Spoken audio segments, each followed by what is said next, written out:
सीएनजीच्या दरात झाली वाढ, कार चालवणे होणार महाग। महाराष्ट्रातील नागरिकांसाठी एक महत्त्वाची बातमी समोर आली आहे। महानगर गॅस लिमिटेडच्या या निर्णयाने सीएनजी आणि पीएनजीच्या दरात अनुक्रमे 1.50 रुपये आणि 1 रुपयाची वाढ झाली आहे, ज्यामुळे मुंबई आणि एमएमआर मधील नागरिकांना नवीन आर्थिक ओझं सहन करावं लागणार आहे।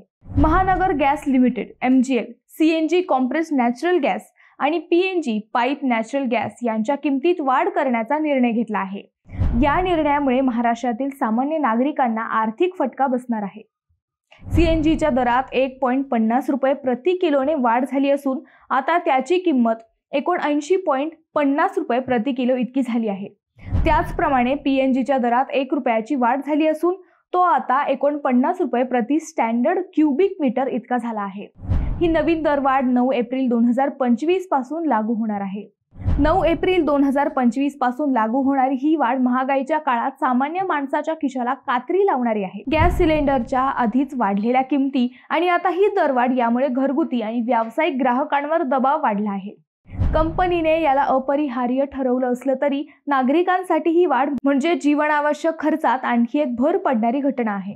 भविष्यात सरकार आणि गॅस वितरण कंपन्यांनी यावर तोडगा काढला नाही तर ही समस्या आणखी गंभीर होऊ शकते।